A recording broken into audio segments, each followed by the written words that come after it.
And John, just confirming you can hear me. I can hear you, Ron. Thank you. Wonderful. Thank you. Through the chair, you're live on HCAM TV. Thanks, Bob.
We are ready to go, Rob. We have 7 members. HCAM is broadcasting and we are past 7 o'clock. All right, perfect. All right, let me just start with our official remote meeting script and we'll go from there. All right. As a preliminary matter, this is Rob Benson, Vice Chair of the Planning Board. Gary has some work commitments tonight. He's our normal, obviously he's our chair, and he isn't available. He may have his work commitments end a little early. He'll try to join if he does, but if not, I'll be chairing tonight's meeting. So allow me to confirm that all members and persons anticipated on the agenda are present and can hear me. Elise Mialowski? Don't see her. She just joined.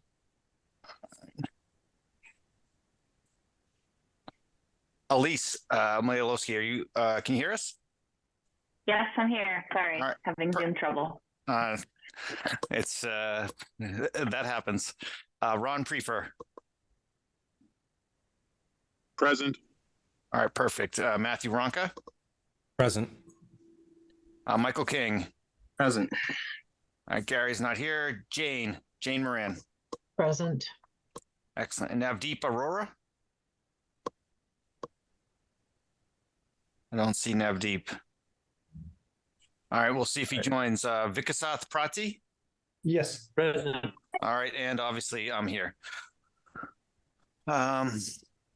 Staff, when I call your name, please respond with the affirmative. John Gelsich? Present. All right.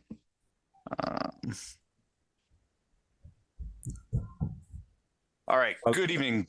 This open meeting of the planning board is being conducted remotely. For this meeting, the planning board is convening by Zoom as posted on the town's website.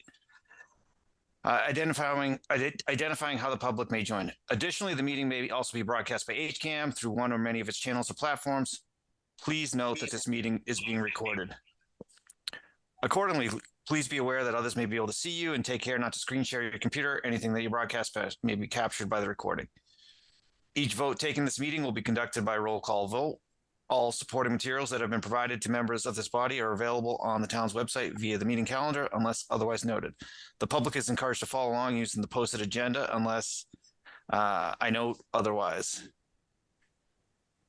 Meeting ground rules. We are now turning to the first item on the agenda. Before we do so, permit me to cover some ground rules for effective and clear conduct of our business and to ensure accurate meeting minutes.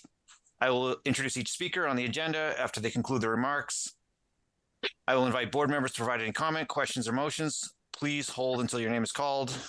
Further, please remember to mute your phone or computer when you're not speaking. Please remember to speak clearly in a way that helps generate accurate minutes. For any response, please wait until the chair yields the floor to you and state your name before speaking. If members wish to engage in dialogue with other members, please do so through the chair, taking care to identify yourself. For items with public comment, after members have spoken, the chair will afford public comment as follows.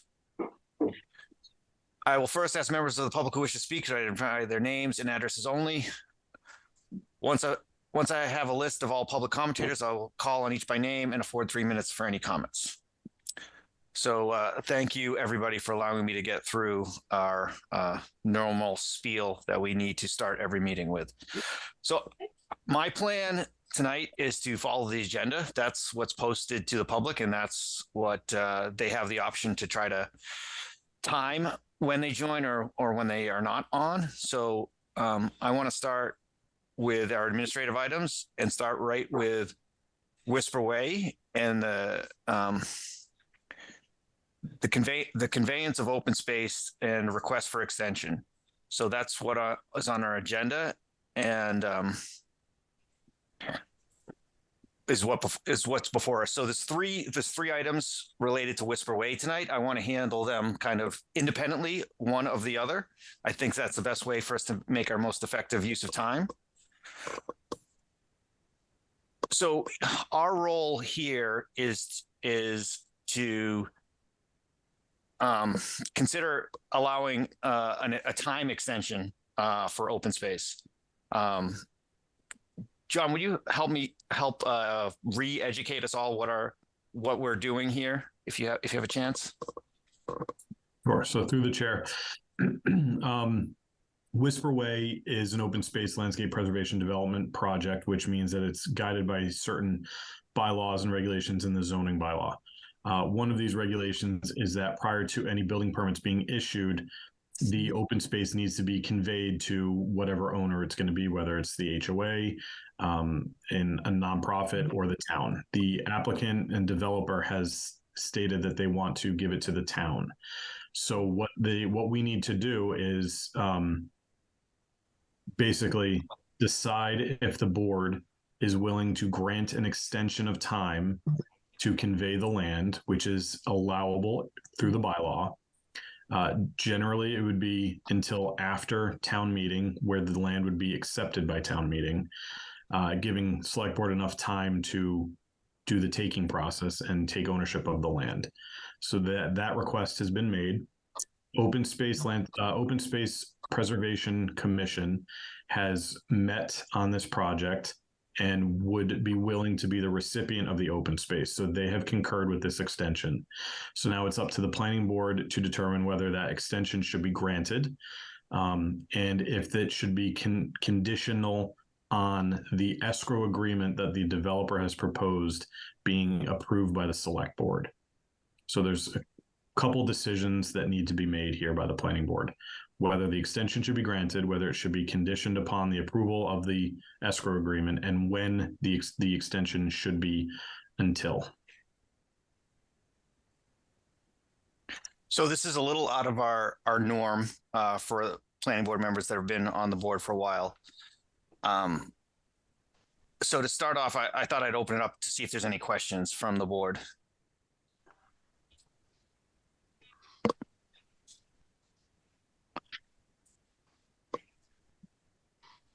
All right, if there's no questions, Rob. Oh, sorry, Matthew, go ahead. Yeah, sorry, I was trying to find that hand thing. Where is the escrow? Do we know where the escrow agreement is right now? Like, how long do we think that'll take, or what's involved in that we're waiting on? So, from my understanding, that's really out of our control. That's something the select board needs to approve. I am not an expert on this either. John, do you have any additional information? So I don't know where it is in the process. I don't know if the developer has talked to the select board to get this approved. I would imagine they can give you an update, but I don't believe it's a hearing. So the select board could add it to their agenda and essentially take care of it in the next meeting if they wanted to. And then that would just go, the land would be held in escrow until town meeting, through all the agreements that are in place. So I don't think it should be that much of a time crunch with this.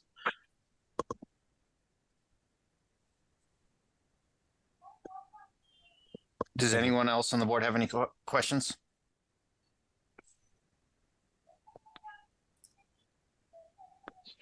So in general, I think speaking as myself, I kind of agree with the open space recommendation that extending this kind of timeline makes sense here. So, like in preparation of this meeting, John helped draft a go. Is someone talking?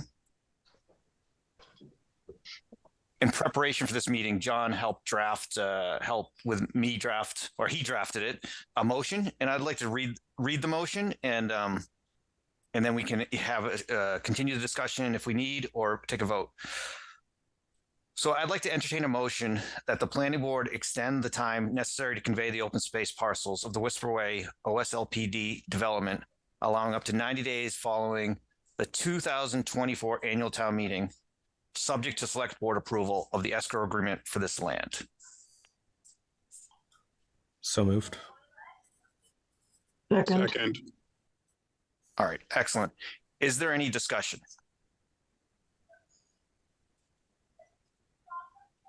If there's no discussion, I'm going to move to a roll call vote. Ron Prefer, how do you vote? Ron Prefer, yes. Matthew Ronca? Yes. Elise Mayalowski? Michael King? Yes. Jane Moran? Yes. Vikasath Prati? Yes. Navdeep Arora? I saw Navdeep join, but he is not on anymore. He temporarily joined and seemed to have left. So now Rob Benson is also a yes.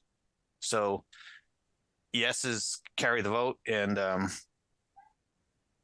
is there anything I need to do else in regards to that item 1A, John? No, I believe that is it. All right. Let's move to item 1B, which is the Whisperway Form K lot release, lots 1 through 7 and lots 11 and 12 for Ravenwood LLC.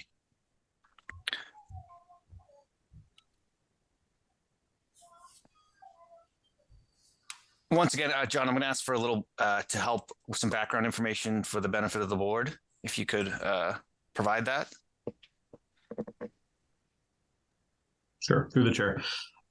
So this is a Form K lot release. When a subdivision is approved and undergoing construction, there is a point in the process where the developer has constructed the road to a standard that is almost complete. There's no final paving or anything like that, but it's drivable, it's usable, not acceptable to the town, but drivable and usable. At that point, they will submit a performance guarantee estimate. The board has their peer review consultant review that, provide their estimate, and then there's a discussion. For those of you who are on the board, that already happened. Several lots have already been released, and now they are looking to have the remaining lots released. So what a lot release means is that these lots can be released from the covenant and that they can be sold.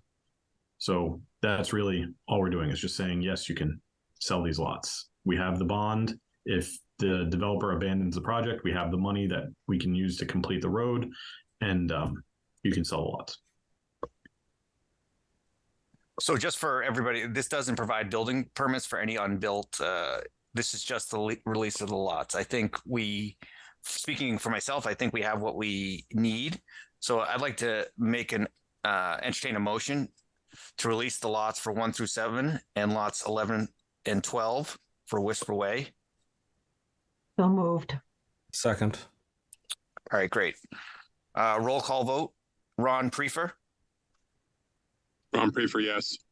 Matthew Ronca, Yes. Elise Mayalowski,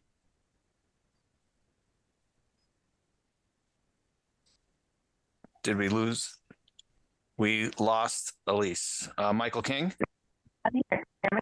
Her microphone's breaking up, it looks like. Here, Elise, we can hear you. Yes, and signaled with yes in the hand signals. Michael King. Yes. Jane Moran. Jane, yes. Vikasath Prati. Yes. Is Navdeep back? No, I don't see Navdeep. Oh, Navdeep. Yeah. Navdeep, yes. And Rob Benson is a yes. Yes. All right. So for the nations in the Ravenwood group, we're going to come back to discuss the open space in a little bit of time. It's item I think 4 on our agenda. So we're gonna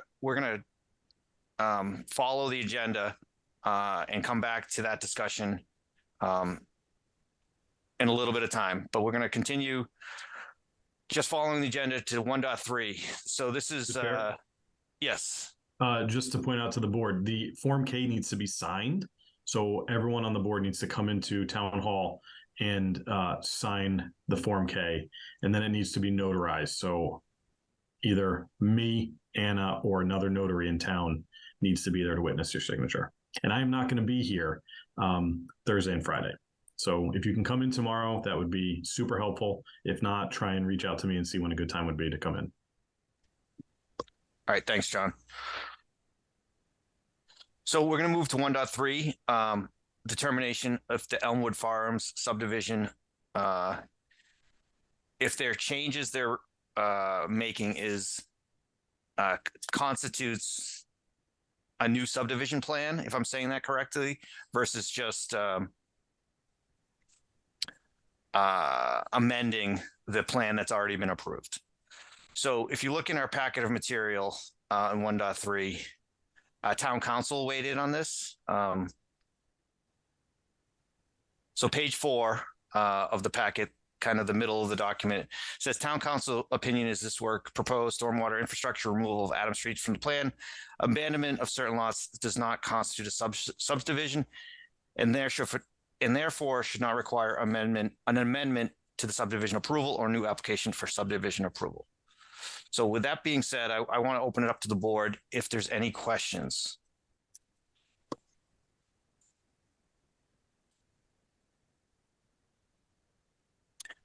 From my point of view, this is pretty straightforward. If our I don't think if our town council recommends that, I think that's a easy thing to follow. But I'd like to entertain a motion to consider the proposed changes. Actually, I'll follow the wording in the agenda. The proposed work detailed in the letter from Mark Kablik dated September 8th, 2023 for Elmwood Farms 3 does not constitute a subdivision, and therefore the previously approved subdivision for Elmwood Farms 3 will not need to be amended. I'd like to entertain a motion to for that language. I'd like to entertain a motion that the proposed work detailed in the letter from Mark Kablik dated September 8th, 2023 for Elmwood Farms 3 does not constitute a subdivision, and therefore the previously approved subdivision for Elmwood Farms 3 will not need to be amended. So moved. Second. Thanks, guys. All right, roll call vote. Ron Prefer, Ron Prefer, yes. Matthew Ronka, Yes. Elise Mayalowski, Yes. Michael King, Yes. Jane Moran, Yes. Vikasath Prati, Yes. Navdeep Arora, Yes. and Rob Benson is a yes. So last of our administrative items is the meeting minutes for September 11th, 2023. I'd like to entertain a motion to approve the meeting minutes for September 11th, 2023. So moved. Second. Thank you. Roll call vote. Ron Prefer, Ron Prefer, yes. Matthew Ronka, Yes. Elise Mayalowski, Yes. Michael King, Yes. Jane Moran, Yes. Vikasath Prati, Yes. Navdeep Arora. Yes.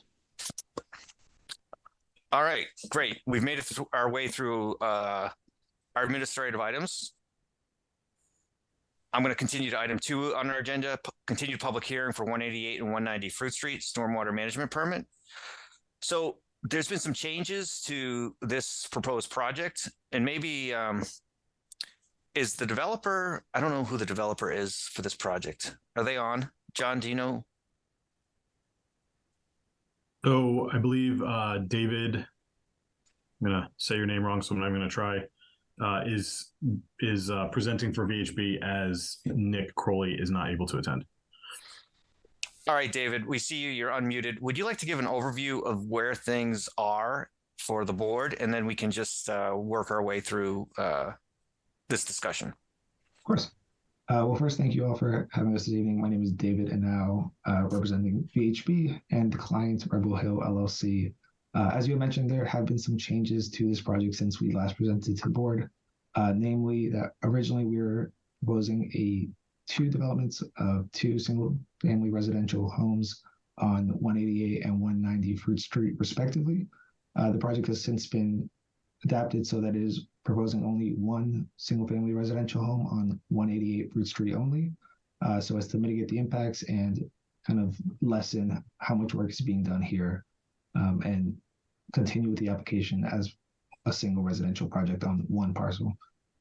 We have changed the plans that have been circulated with the board. I can share them now if that is helpful to show the reduced impacts. I know there's two items on the agenda, both related to the stormwater management permit as well as the earth removal permit. But I will begin with stormwater. Yeah, for everybody on the board, items 2 and 3, one is stormwater management and one is earth removal permit for the same project. So some of the discussion may get intermixed between the two aspects. But yes, go ahead, David, continue. Fantastic. And do I have permission to share my screen? Is that? I think John can provide, Excellent. set that up. All right, you should be all set. Yes.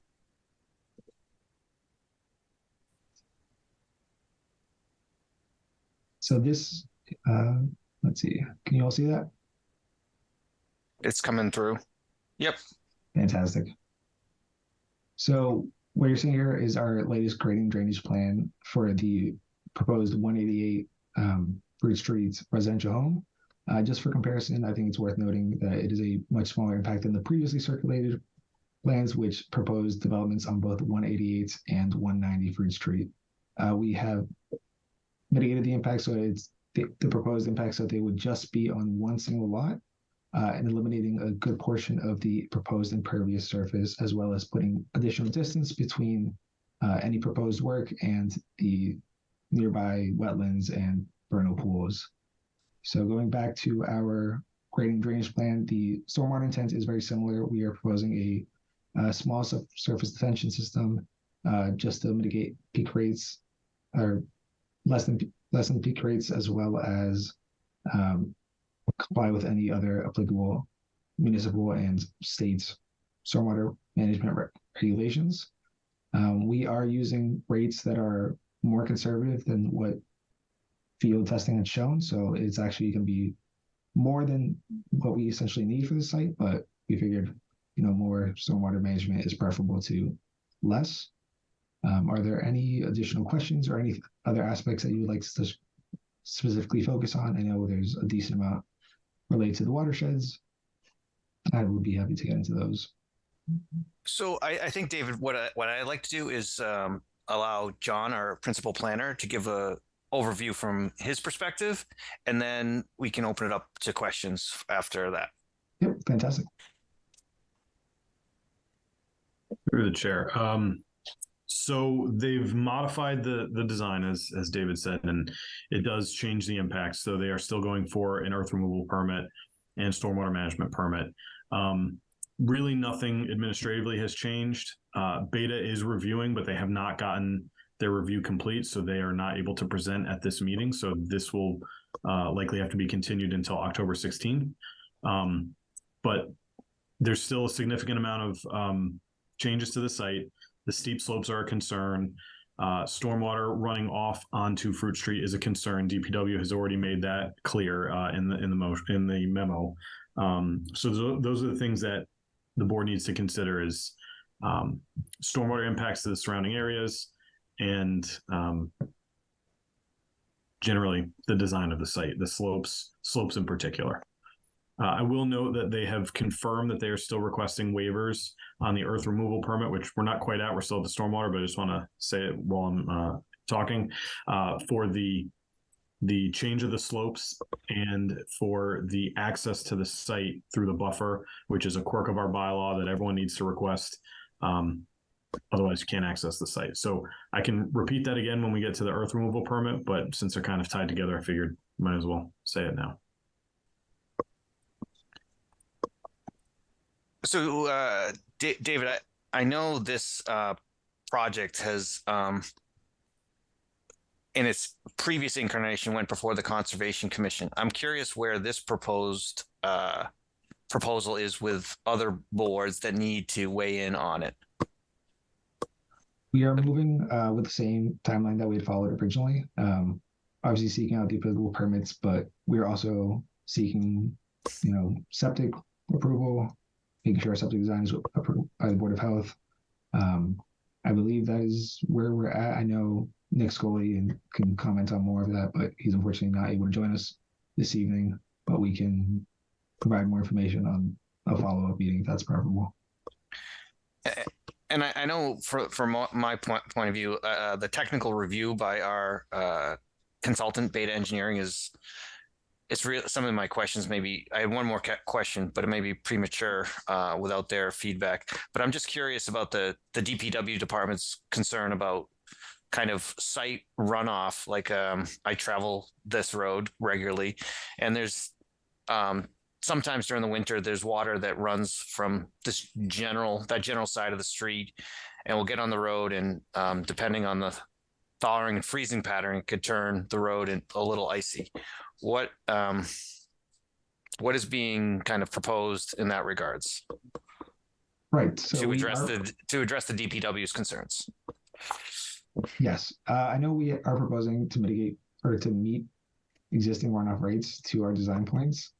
As far as what spills onto the property, we are still finalizing the stormwater design and can take that into account as far as keeping it on site. You do mention that the slopes do present a problem inherently, that water is going to want to run off the slope onto the road. As far as like what is being done at the moment, we can still take that into account as far as this stormwater design to keep it on site. Okay. I'd like to, I think at this point, open it up to the board with any questions. Keep in mind, Beta Engineering hasn't completed the review of this proposal. So any questions for them or like their input isn't, we're not at that point yet. But if you want to have anything for the project representatives, go ahead.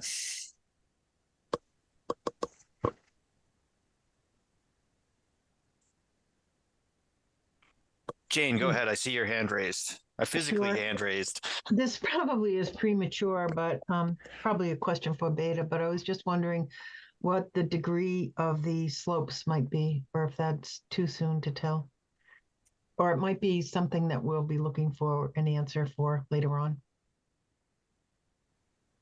That may be more applicable later on, but I'd be happy to comment on it now.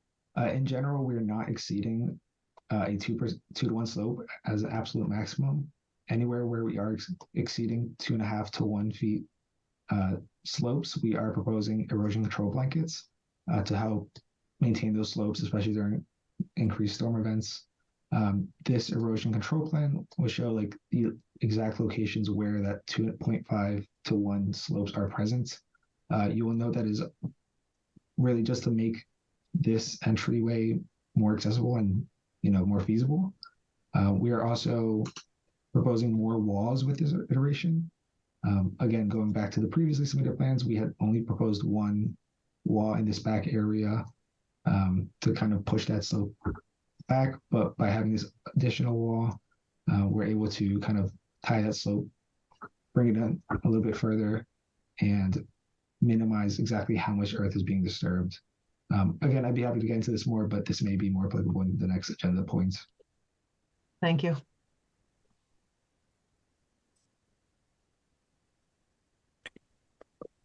So I think for everybody on the board, I don't know. I don't think It's the same project. I don't know that there's needs to be a reintroduction of the earth removal permit or more commentary from John.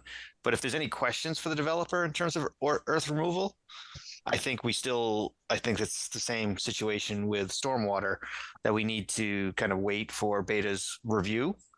But is there any questions in terms of earth removal as well? Hey, Robert, I had a quick question about that actually. Yeah, Michael, go ahead. I don't know if it was agricultural land, but I remember sometimes the Board of Health, when I was on, would have to weigh in on it because it could be potentially contaminated with old pesticides. Is that something that has been looked at yet, or?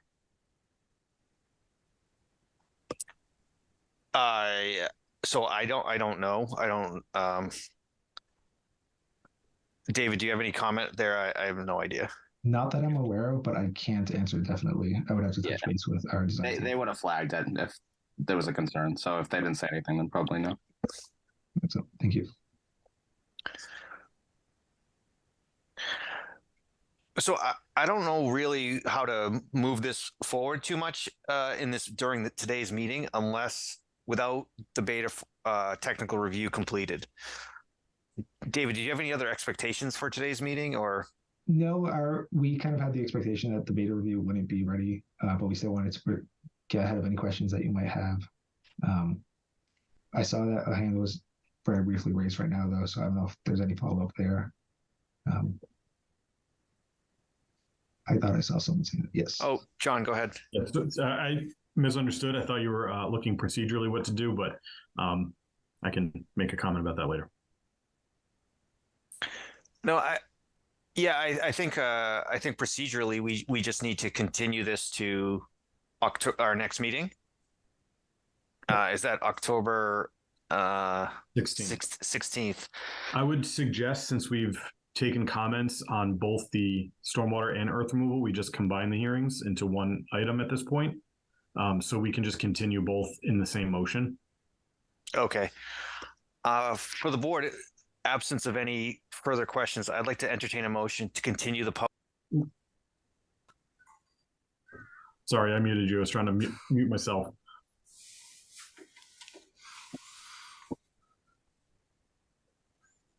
Oh, he's still muted. All right.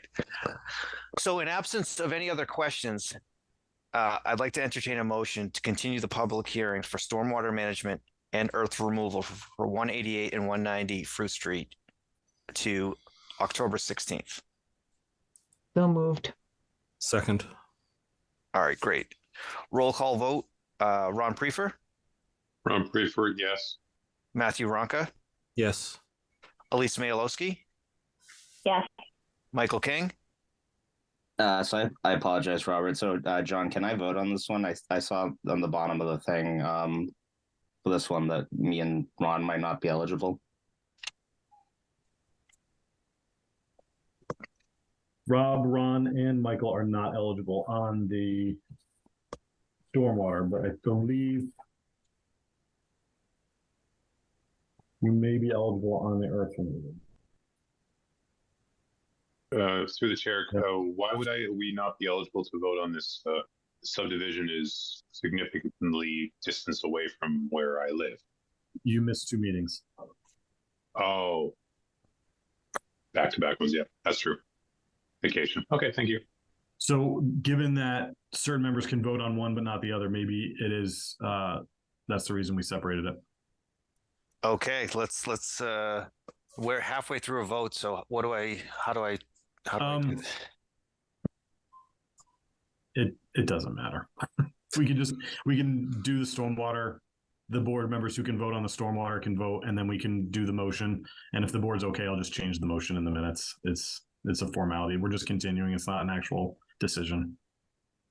All right, I'm going to continue.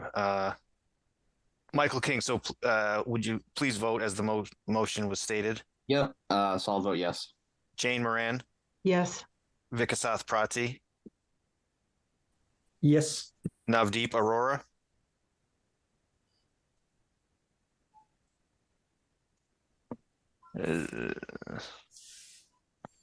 Navdeep, are you there? Well, we'll see if he joins, but Rob Benson is yes as well. Sorry, Navdeep, yes. All right, excellent. So for both top stormwater management and earth removal, we're going to continue to October 16th. So David, thanks. We'll see you then. Fantastic. Thank you all.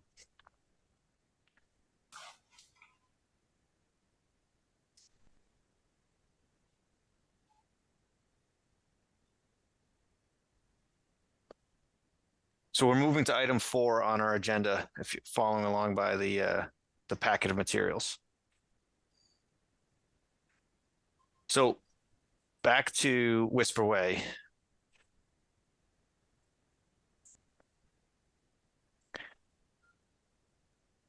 So in general, I think it maybe, Joe, I don't know if you're going to talk to this but if you want to just kind of restate what you want to do here, Joe, or I'm not sure if it's Mark or Mr. or Ron Nation who's going to talk to it, but whomever is, could you just kind of restate the goal here? Sure, it's going to be myself, Joe Macrodon. Excellent. I thought it might take a second. We met originally to discuss this back in August the 21st, had our site walk a couple days later. I didn't have the opportunity at the last hearing, so I thought it may take a second just to kind of go over old items, if you'll bear with me. Kind of a recap, I guess, if you will. It's the Whisper Way subdivision off of Wood Street. Touched on it a few moments ago. The lot release issue has been, I guess, kind of put to bed. And now let's discuss the configuration of the open space that will be part of that agreement. It's a 12-lot subdivision. Maybe I should share a screen. Would that be possible? Picture worth 1,000 words and all. Yeah, I think so.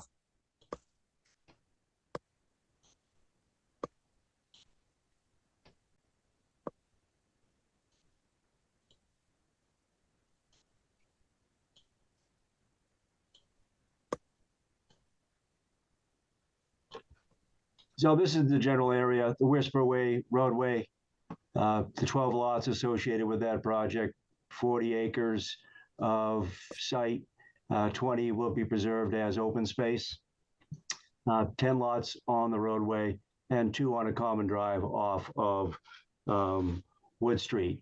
The board, previous versions of this board spent a great deal of time.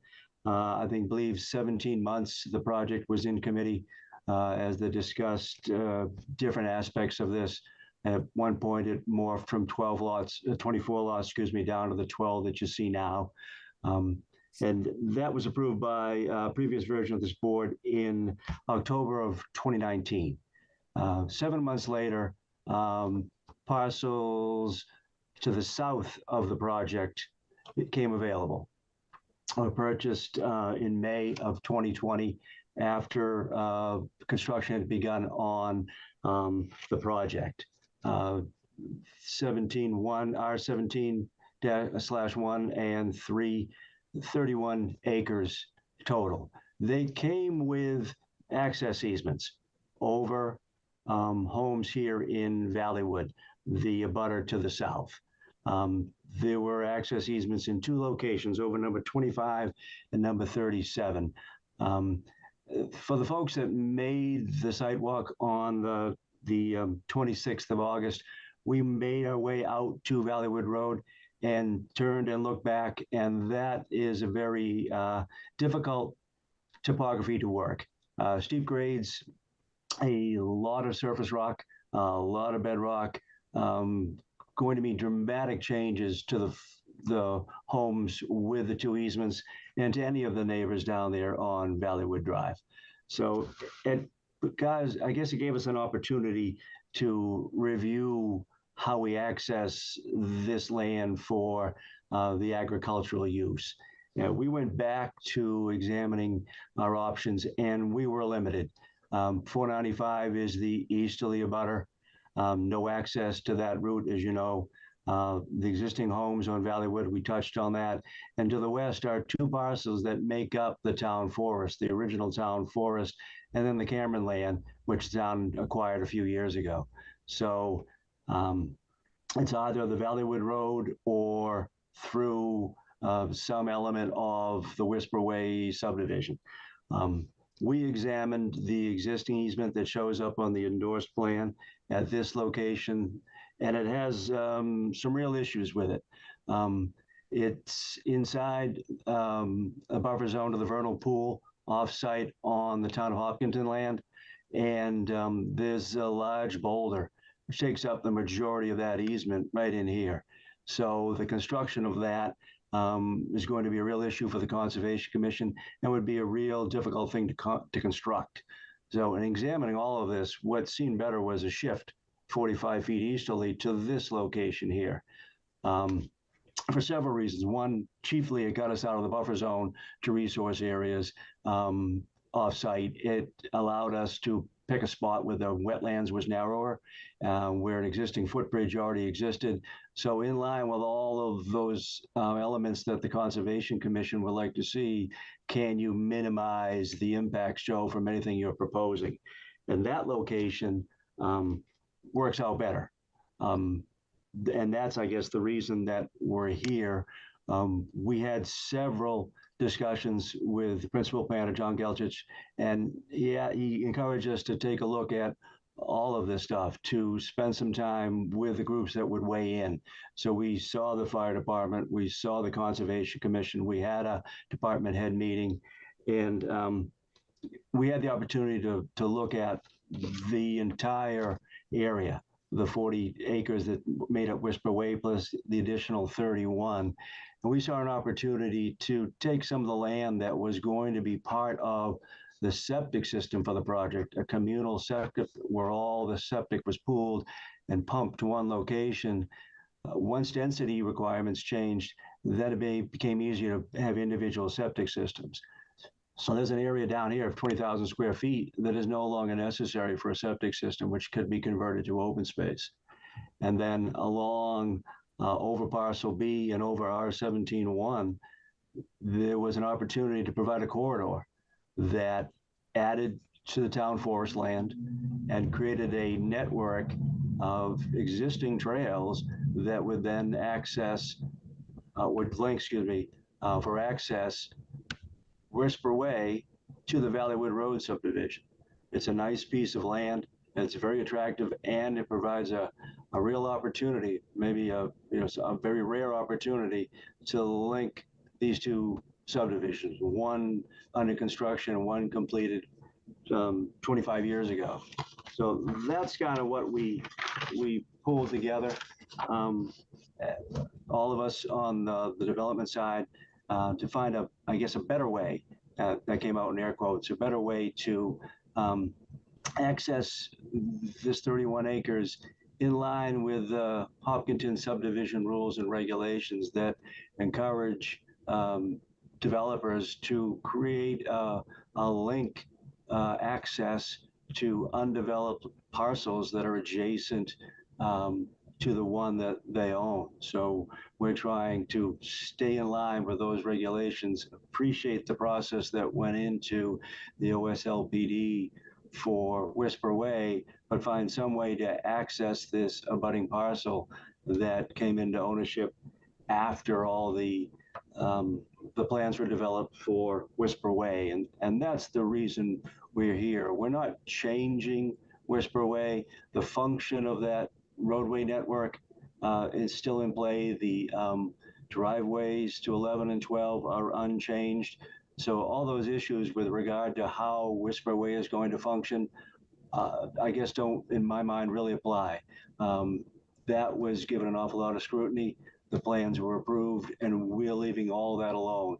What we're talking about, in essence, is shifting that access easement 45 feet easterly and creating a new location here. So the rest of it, with regard to the open space, is the same. The mention of the 210, 112, and 113 B and C. We still have over 50% open space. We still have a large parcel staying in the natural state. Very little in the way of man-made impervious areas, no detention basins. So all that open space still functions, and then we add to it the 5 acres of new open space in a location that will benefit the residents of the town of Hopkinton. And that's what we're here to discuss with you tonight. All right, thanks. Thank you. Thanks, Joe. I appreciate the overview. I think there may be people on the board that may have left the last meeting a little confused.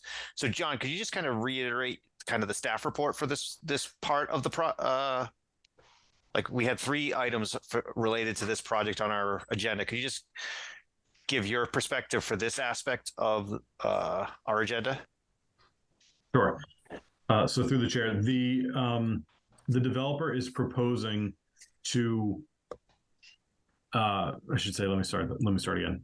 With the way that the open space in Whisper Way is designed now, there is a piece of open space that circles all the development parcels. The issue at hand here is that they're looking to break through that buffer to provide an access road to the rear lots, which are not part of Whisper Way. And in doing so, would have to remove a certain area of open space from the dedicated area. They're proposing to remove that section, which, Joe, how many square feet? This section through here? Yeah. Oh, give me a second. De minimis amount, 5,000 square feet, maybe. Oh, 50. Yeah, a little under that. Right. So remove that area from open space, make it developable as an access road. They're also requesting a waiver to break that 100-foot barrier, buffer area. And then in doing so, return the former area designated for septic to open space, as well as a strip of land along, right where Joe is pointing, along existing town-owned land and along the rear lot. So it would be contiguous open space to existing town-owned land and contiguous to the additional land that Whisper Way has already dedicated to open space. And that is in the amount of, how much, Joe? 5 acres. 5 acres. So it would essentially be a net increase of 5 acres of open space. It's just not necessarily contiguous to the other open space that's in Whisper Way, though it is contiguous to town-owned open space, which would then be dissolved into the Whisper Way open space. It would create a break in the open space, and it would allow for access to the rear lots. So those are the issues that the board needs to decide if they are okay with those changes in return for a larger piece of open space being dedicated to the town. Did I get most of that, Joe? I think you got it all, yep. So in doing so, there's 2 approvals that the board had, the special permit for the concept plan and then the subdivision approval, because both of those permits identified the boundaries of the open space. So if we're changing the boundaries of the open space, both of those permits need to be amended to reflect the new boundaries of the open space should this get approved. So that's why we have to do those 2 approvals. All right. And then, sorry, one final thing. Sorry. And then since we approved the extension of time to convey the land, the applicant has provided an escrow agreement on the existing open space boundaries. So they would have to revise that escrow agreement to reflect the new boundaries the select board would then approve to accept the land or put in an escrow. But that's not something the planning board has to worry about. All right. Thanks, John. I think the next step here is, are there any questions from the board? I can go over my perspective of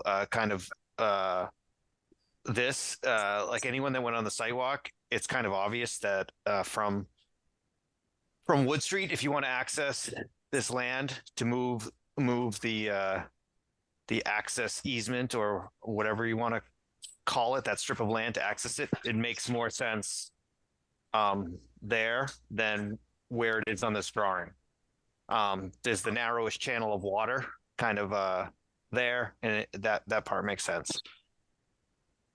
Also, if as we went on the sidewalk, you could continue all the way to Valleywood, and you can see it really would be tremendously disturbing to the residents of Valleywood if there's an access, if there's like permanent access through their neighborhood to the to this land.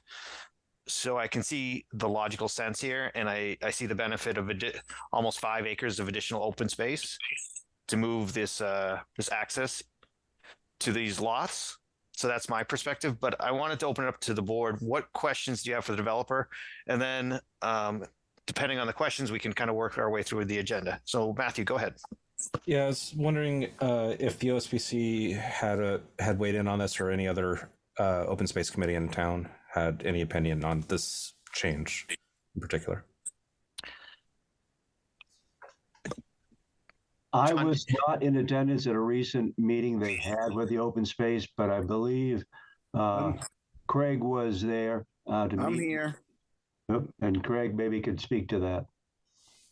Yeah, they are as the letter from Open Space had noted, they were definitely interested in the Whisper Way area itself, but that wasn't particularly so special to them because that doesn't connect to anything. It just sort of gets around Whisper Way and it doesn't go anywhere. You're blocked off by that big blue area of wetland there close to our crossing.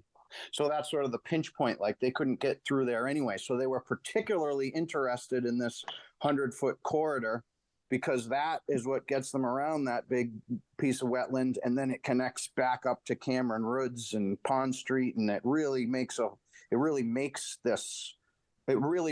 the open space that much more valuable because of it. It makes a great loop.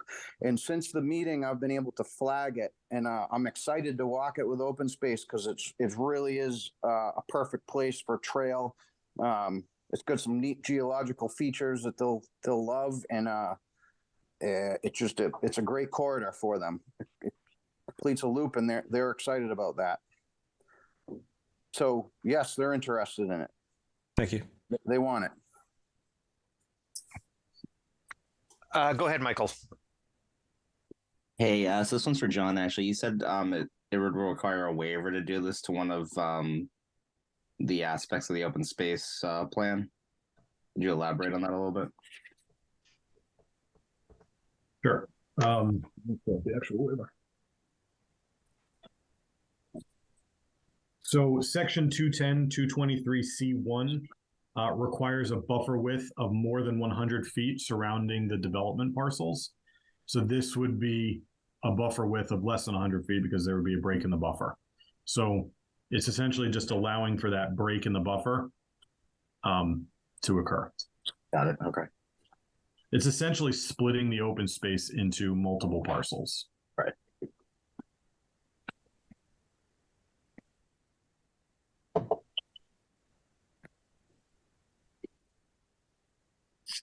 Through the chair.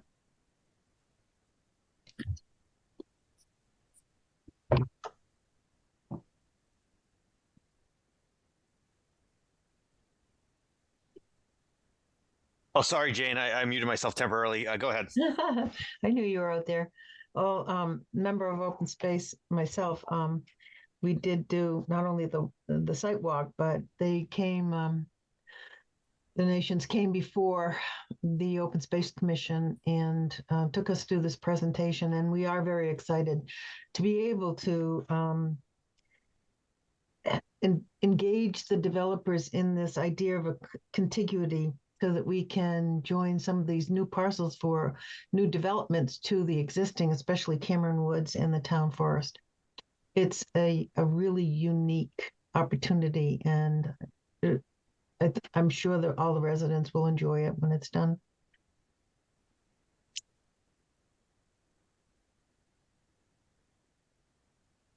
So I think what I'd like to do is allow for questions kind of as we work through the agenda. But just keep work through our agenda, and anyone, if you have a question, raise your hand, make a motion that you want to get my attention, and we'll just keep working our way through it. And So I'm going to move right to section 4.7 in the packet, the decision criteria. Kind of just a review of the criteria, if that's okay with everybody. So 4.7.1 OSLPD special permit, 210-115.A.3 special permit criteria. The special permit shall be granted only if the planning board finds each of the following. The development meets the purpose of an open space and landscape preservation development as described in 210-106.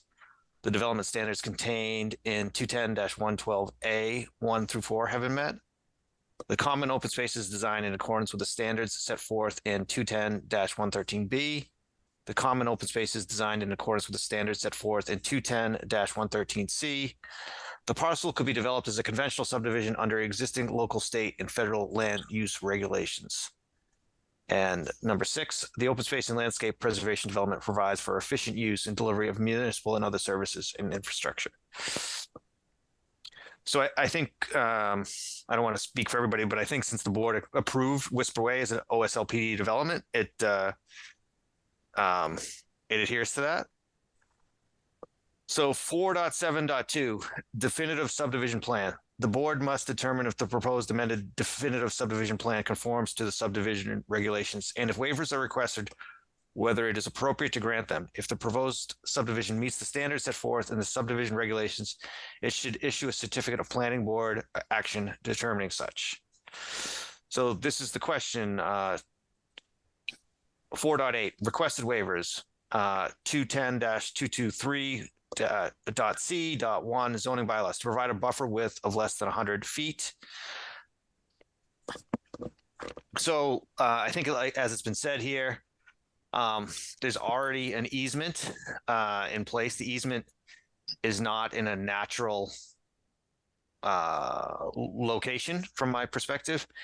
And we get the town gets a benefit of almost 5 additional acres of open space that's contiguous with other Hopkinton town-owned land, in kind of the benefit for the developers moving the access point to a more natural location. So they're asking for that waiver. So let me go through the proposed findings. 4.9. And like I said, anyone has any questions, just jump in, or try to make a hand motion, or get my attention. Raise your hand. The OSLPD special permit approval. The proposed open space and landscape preservation development conforms to the provisions of Article 17. That all applicable criteria and standards set forth in the zoning bylaws chapters 210 have been satisfied. And the granting of the special permit will be in harmony with general purpose and intent of the zoning bylaws, chapter 210. So disapproval, the proposed amendment does not meet the required criteria for approval. And we would need to specifically list them as to why.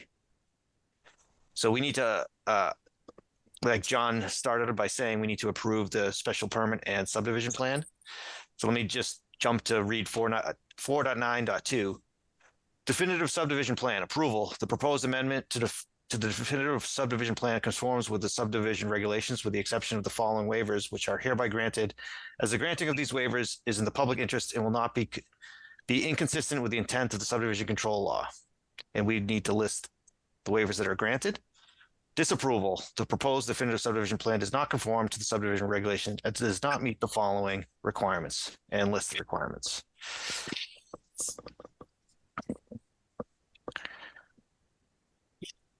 So at this point, I'm trying to I'm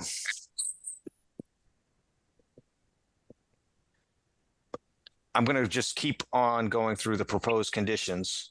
So sections 4.10.1 in the packet, special permit amendment. The conditions included in prior decisions for this project, special permit and certificate of planning board action, both dated October 7th, 2019, remain in full force and effect unless modified by this decision. No building permits will be issued for the project with the exception of those building permits already issued prior to the conveyance of open space to the town of Hopkinton or other entity that will control the open space. The applicant shall provide a revised concept plan showing the revised open space areas to be conveyed to the town or otherwise preserved. The applicant shall provide a plan showing the revised area of open space resulting from this amendment process that will be conveyed to the town or otherwise preserved. The plan shall be stamped by a licensed surveyor or civil engineer. The parcel should be labeled with the lot area in square feet and acres. And then 4.10.2, amendment to the definitive subdivision plan. The conditions included in this prior decision for this project, special permit and certificate of planning board action, both dated October 7, 2019, remain in full force and effect unless modified by this decision. The applicant shall provide a revised definitive plan set showing the revised area of open space resulting from this amendment process that will be conveyed to the town or otherwise preserved. This plan shall be stamped by a licensed surveyor or civil engineer.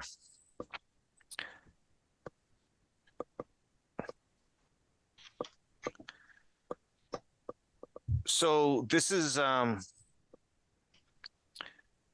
we need to, our actions are to basically vote on the amendment, an amendment to the special permit and an amendment to the definitive subdivision plan.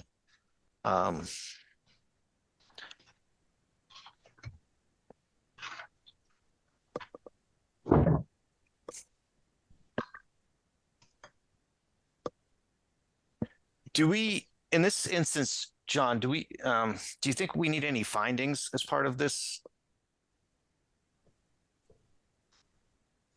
Sorry, I'm just trying to take minutes as well. The findings were already read. Okay. So the findings for the special permit amendment were the three of them. The proposed open space conforms to the provisions.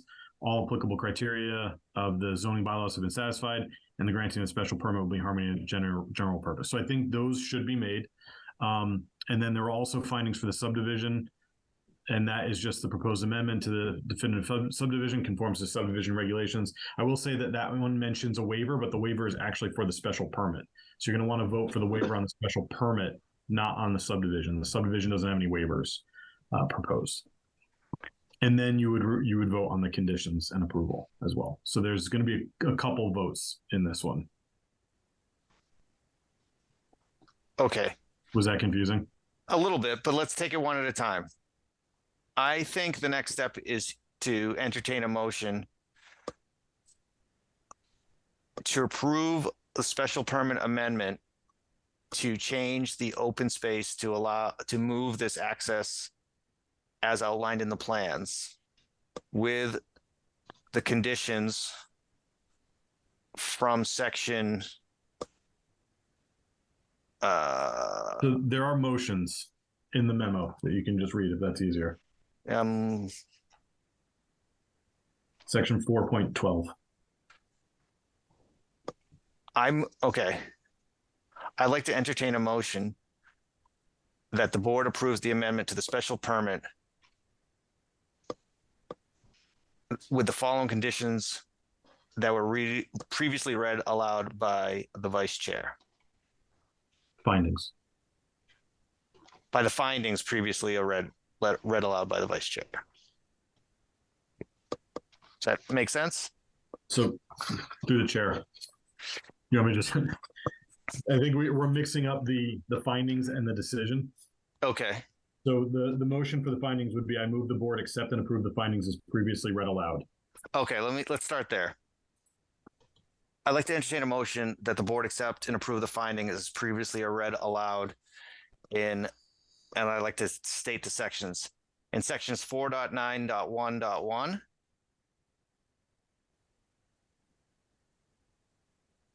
and 4.9.2.1.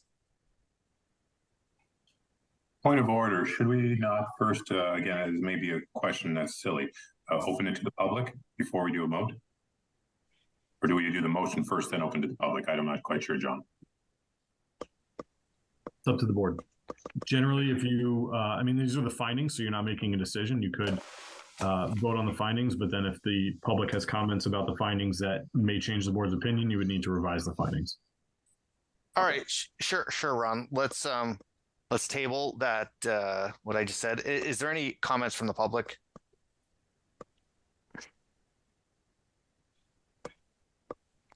Oh, there you go. All right, so To restate, I'd like to entertain a motion that the board accept and approve the findings as previously read aloud from sections 4.9.1.1 and 4.9.2.1. So moved. Second. All right, through a roll call vote. Ron Prefer, Ron, present. Sorry, Ron, yes. Matthew Ronca, Yes. Elise Mayalowski, yes, Michael King, Yes. Jane Moran, Yes. Vikasath Prati, Yes. Navdeep Arora, Yes. and Rob Benson is a yes. Through the chair, who moved and who seconded? Jane moved and I seconded, if I recall. Thank you.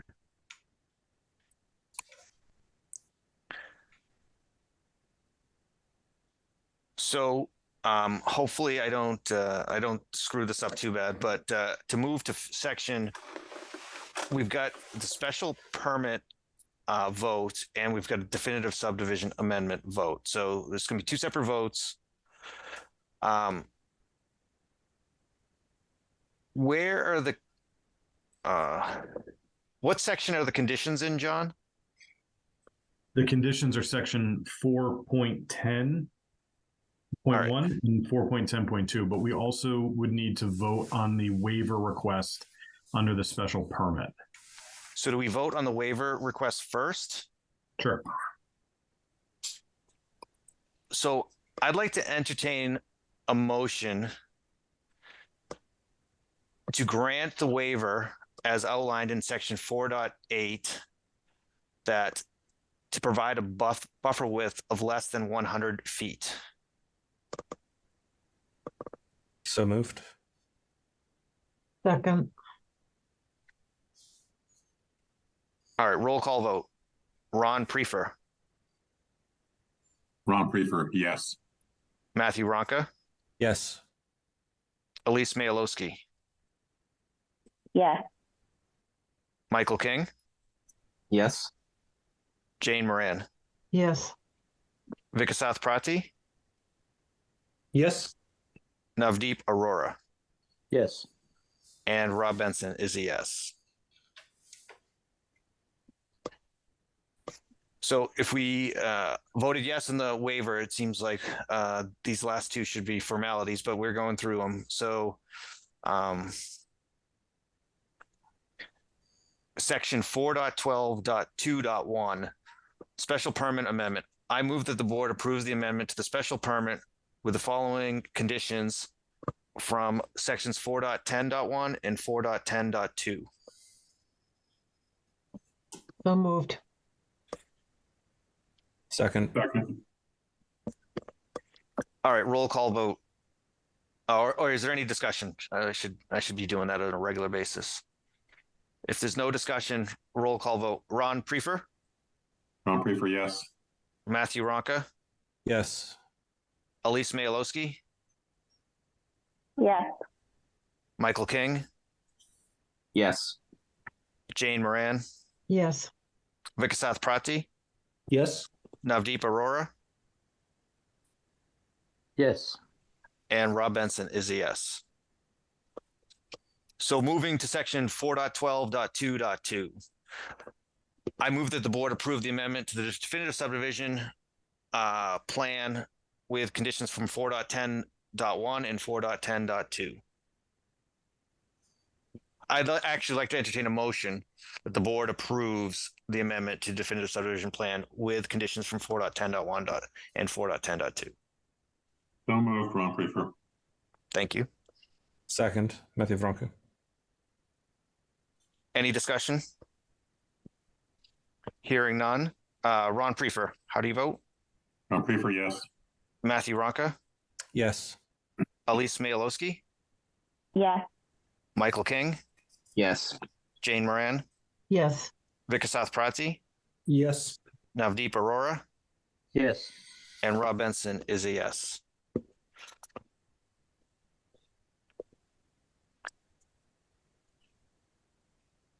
So I'd like to entertain a motion to close the public hearing for the amended definitive subdivision plan for the and amended OSLPD special permit for Whisper Way.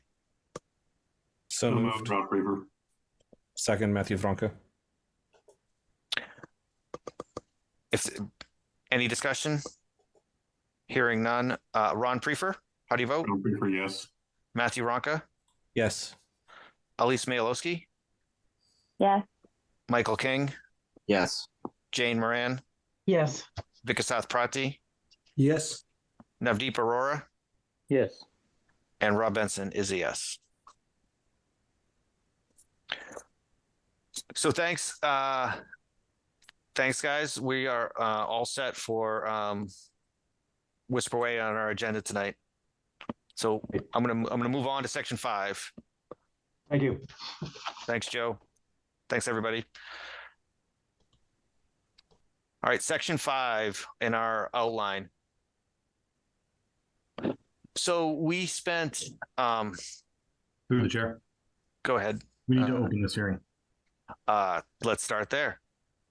I'd like to entertain a motion to open the public hearing for 85R and 87 Hayden Row stormwater management permit, Honey Hill Farms. So moved, Ron Prefer. Second, Matthew Franca. Thanks. Through roll call vote, Ron Prefer, Ron Prefer, yes. Matthew Ronca, Yes. Elise Mayalowski, yes, Michael King, Yes. Jane Moran, Yes. Vikasath Prati, Yes. Navdeep Arora, Yes. and Rob Benson is a yes. All right. Let me just start by saying a couple words, and then I'm going to hand it over to the developer. So we just went through a lot of discussion about this project, and that was to basically give site plan approval of the project. And in hindsight, ideally, from my perspective, it would have been great if we did the stormwater management at the same time, because we talked a lot about stormwater management as part of this project. But this is the project that's across the street from the middle school that we've been, at least several of us have been on a site walk for. So I think at this point, I'd like to open it up to the developer. I think Darren, you may be talking, I'm not sure, but open up to the developer to introduce what they want to do here, get John's perspective, and go from there.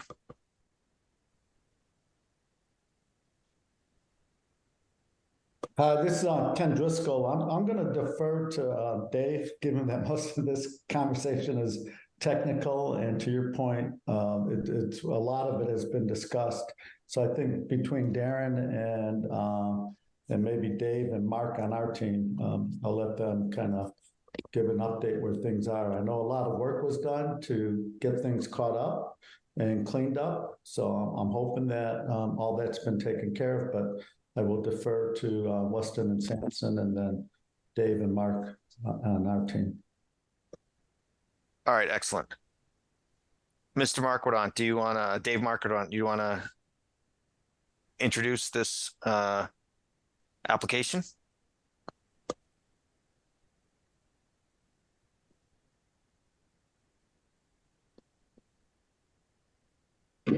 Or maybe Mark, you want to talk to it? I'm not sure. I'm not sure who on your end. That's fine. I can talk about the stormwater. I have been going back and forth with Darren over the past few days, and a few of the items that were outstanding from the site plan that we adjusted were there were some inverts that there were a few hundredths off, so we fixed those. There was a storm scepter that we had sized for a certain amount, and Weston and Sampson wanted to show the full flow going to it, so we had to upsize that storm scepter to the next size up to meet the flow that was going to it, so we did do that. And then the last item was we added some low impact development to the site, a couple rain gardens into the medians to address using some of the low impact development stormwater structures. So those are the three items we kind of went through and addressed from his comments.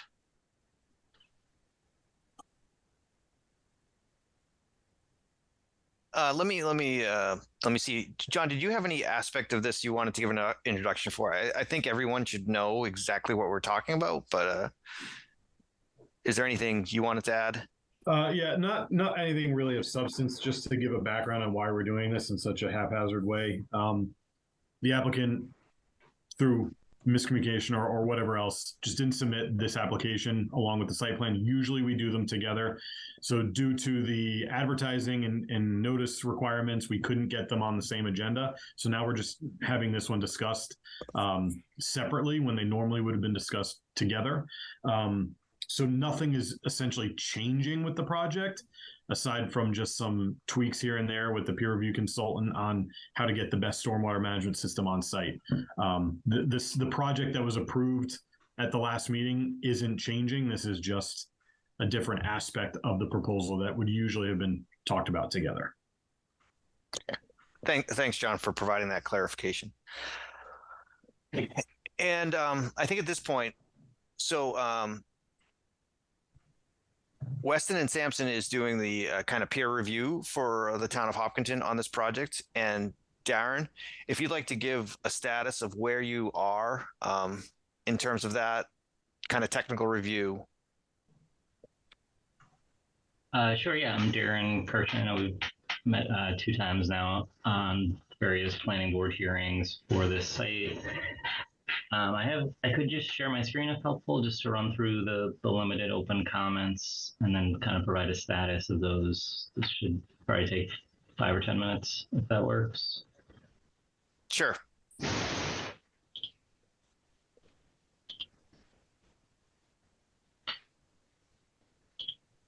All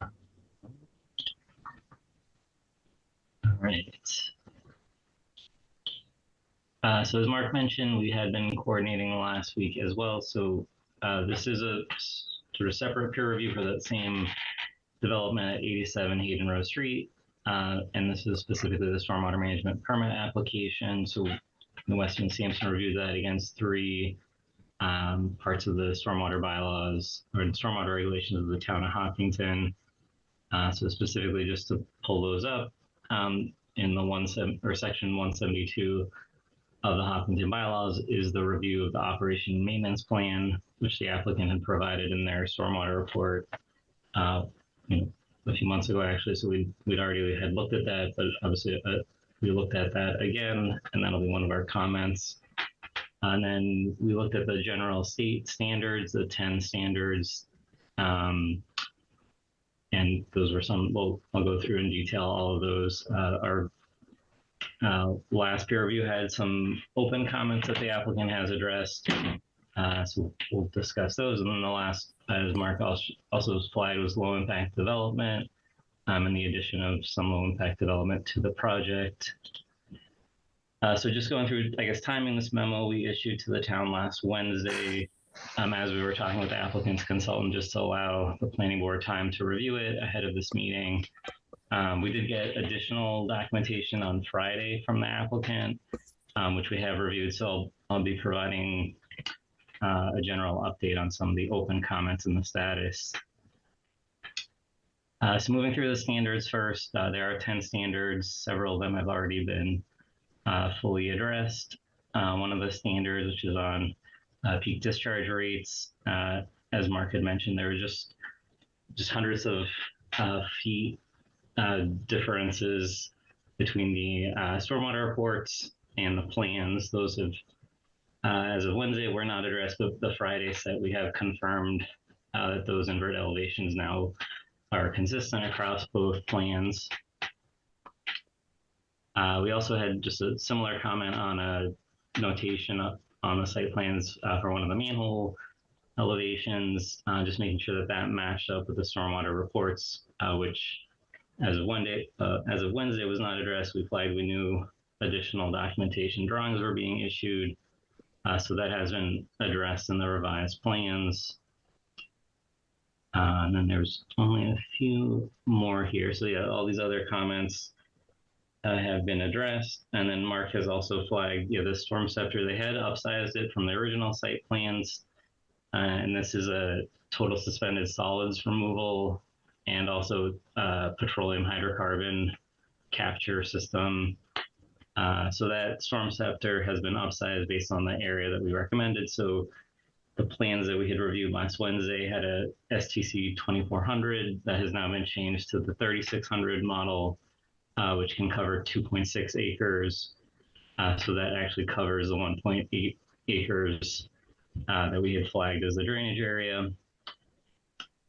And then I guess this redevelopment was just a general comment. One of the standards is because this is a redevelopment, all these standards do apply. So based on the meeting of the other standards listed, this standard 7 has been addressed. And then our last comment, which is specific, it's not a part of the stormwater handbook, but it's an actual part of the bylaws itself for the town of Hopkinton, is that the applicant consider a low impact development. The definition here we've put in our memo of what that is.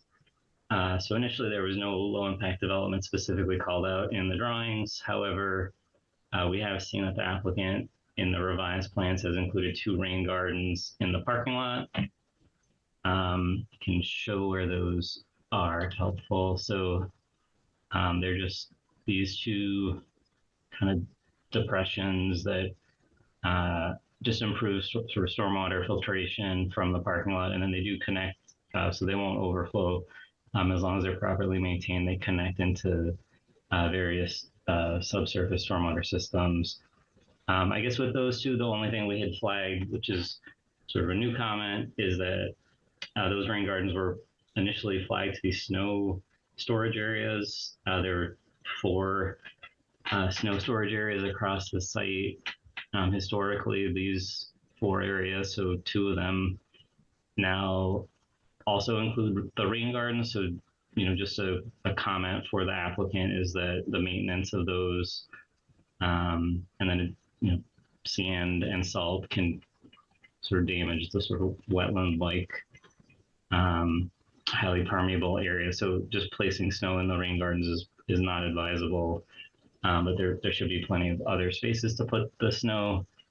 And then our second comment on the rain gardens as well was that the sight lines that were provided as a major project site plan application, we want to just have the applicant verify that the rain gardens, the plantings that are proposed in those are either maintained or at low height plantings that will not be impacting sight lines for vehicles that are entering and exiting the parking lot.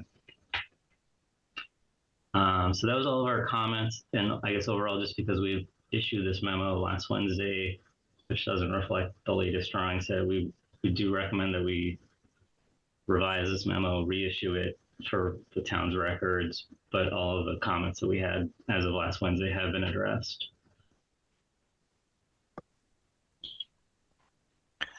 Thanks, Darren. Is there any questions from the board?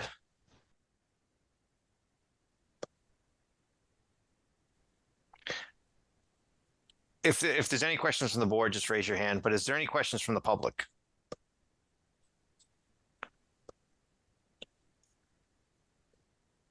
Hearing no questions from either side, we just talked about this at, I think, 2 to 3 prior meetings. So this is fresh in everybody's mind. I think our next step is to wait for that final memo, final agreed upon plan set, so we can kind of move this forward. Unless anybody disagrees, I think that's our next step here.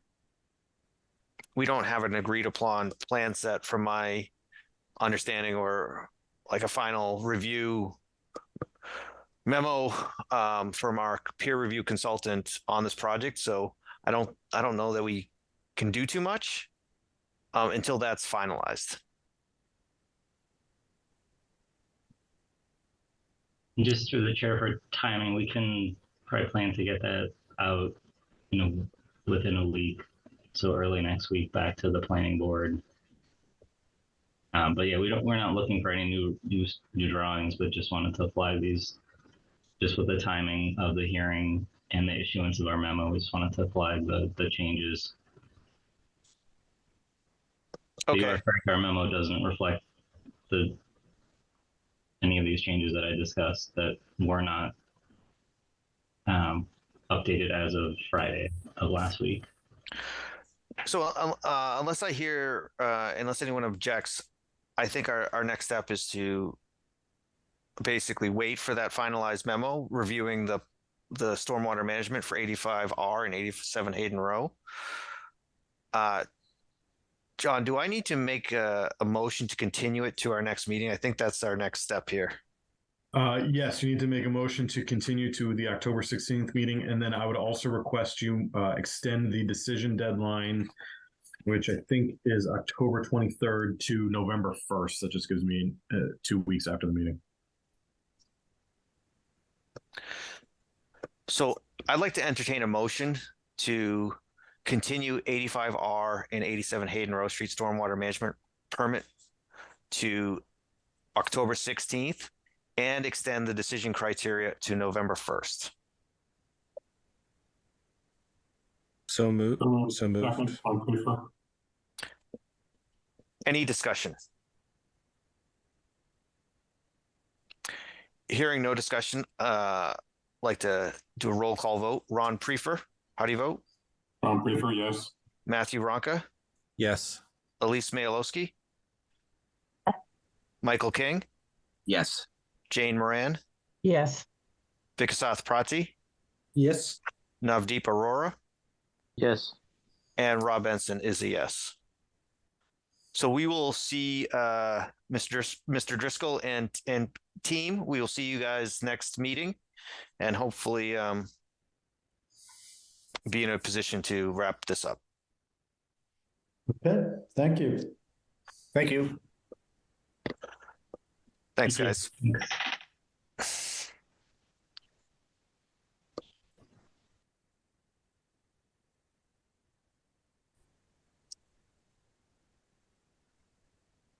So our next meeting is October 16th, followed by a meeting November 6th, and then November 20th.